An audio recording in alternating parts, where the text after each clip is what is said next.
Welcome back. We are here today with Tim and Kelsey, local attorneys, for advice on all things law, and they're going to give us some advice on just hiring a lawyer in general. That's right. Yeah, usually when you come on, you give us advice about something very specific, but today we're just kind of talking about whether you need to hire a lawyer at all. It's a good question. Right? Yeah, we get asked it a lot, actually. I mean, I love to talk about the specifics of medical malpractice or construction law, or in Kelsey's case, family law. Mm-hmm. But we actually get asked quite a bit, do I actually need to hire you? Yeah. And the real answer is there's no rule, there's no law that says you have to have an attorney, with a couple of caveats. For example, if you own an LLC or a corporation, you can't represent the LLC or corporation, because an attorney, you have to have an attorney represent somebody else. You can represent yourself, Okay. but an LLC is a separate entity. Right. Other than that, there's no law against representing yourself.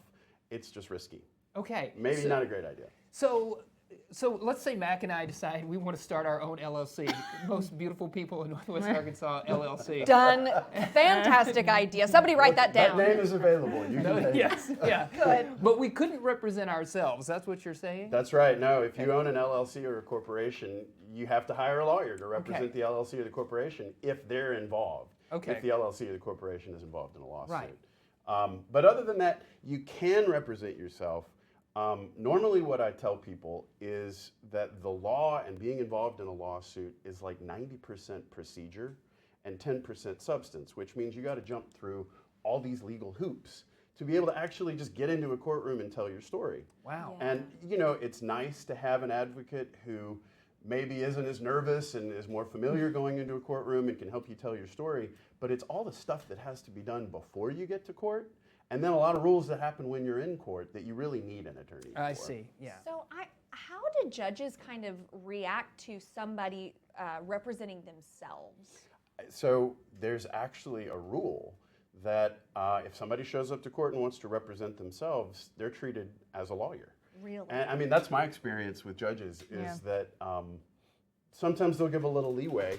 I don't know if that happens more maybe in family law, but I know in civil litigation, judges typically aren't very forgiving if you show up and want to represent yourself. Well, Kelsey, what is it like from your perspective? Yeah, in family law, we have a lot of, it's called pro se litigants, someone who represents themselves. We get a lot of that. And yeah, the judges treat them like themselves. It's kind of a, if you want to represent yourself, that's fine. You have to play the game as though you're an attorney. So from family law perspective, I always say it's so much better to have an attorney because you're so close to that, you know, substance. It's your kids, it's your divorce, it's your whatever. Having a third party who's removed allows a little bit of some distance to maybe tell you what's best when you can't see that. Right. Right. And a big part of what we're doing is to make sure that you get to tell your story.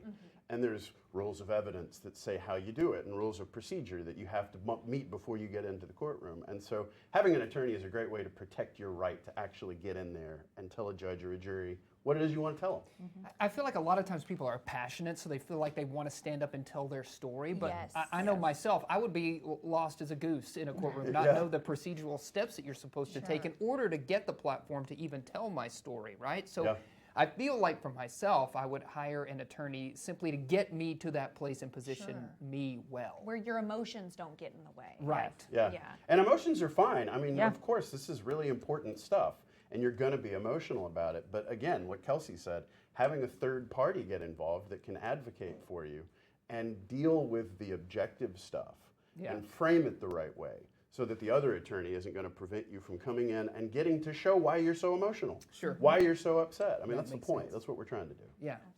Well, if folks want to reach out to you and ask you any questions, how can they do that?